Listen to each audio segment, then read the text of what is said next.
Hello guys, welcome to my channel. Please visit my channel and support me.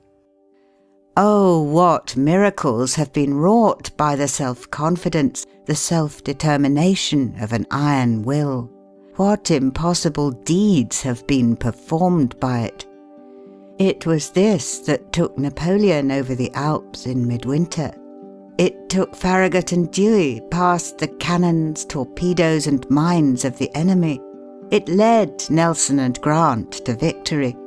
It has been the great tonic in the world of discovery, invention and art. It has helped to win the 1,000 triumphs in war and science which were deemed impossible. The secret of Jeanne d'Arc's success was not alone in rare decision of character, but in the seeing of visions which inspired her to self-confidence, confidence in her divine mission.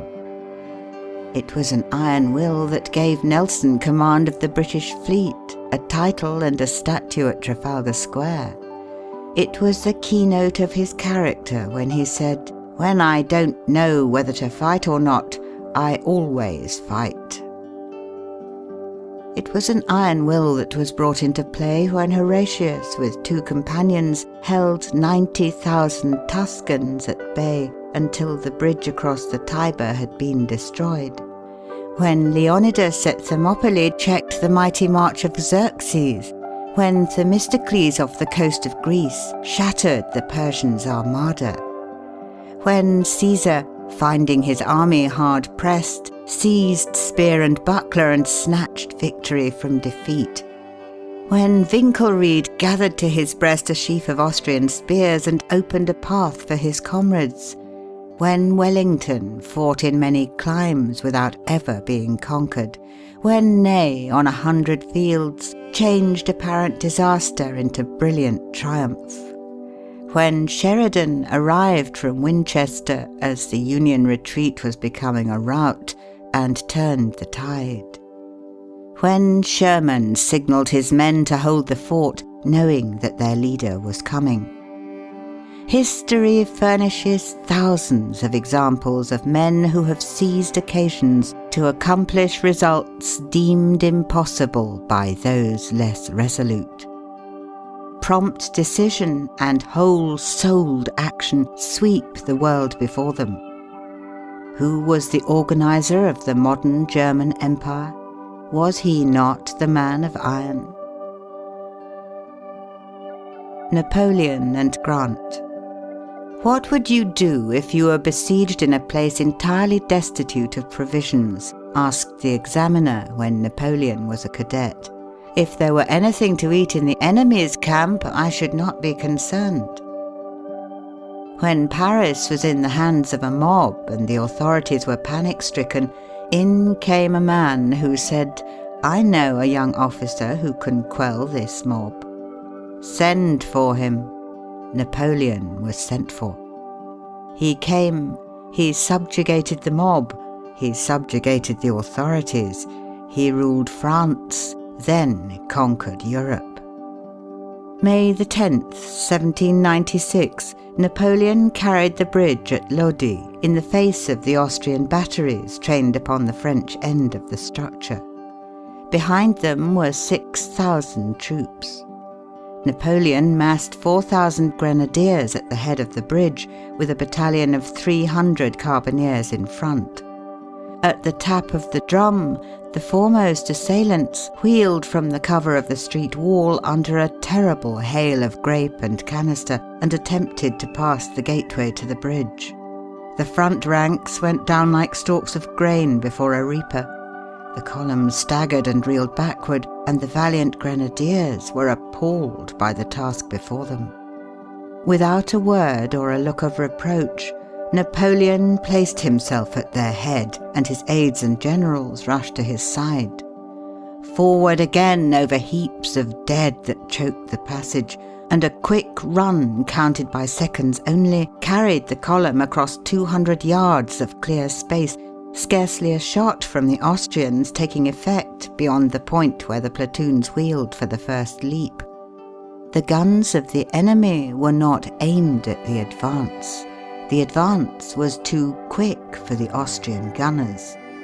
So sudden and so miraculous was it all that the Austrian artillerists abandoned their guns instantly, and their supports fled in a panic instead of rushing to the front and meeting the French onslaught.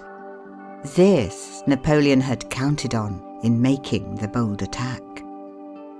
What was Napoleon but the thunderbolt of war?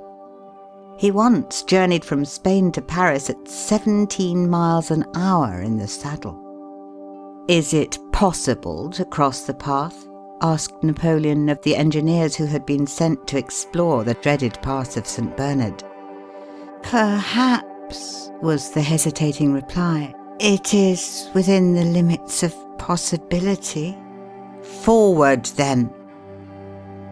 Yet Ulysses S. Grant, a young man unknown to fame, with neither money nor influence, with no patrons or friends, in 6 years fought more battles, gained more victories, captured more prisoners, took more spoils, commanded more men than Napoleon did in 20 years. "The great thing about him," said Lincoln, "is cool persistence." Don't swear, fight. When the Spanish fire on San Juan Hill became almost unbearable, some of the Rough Riders began to swear. Colonel Wood, with the wisdom of a good leader, called out amid the whistle of the Mauser bullets, "Don't swear, fight!"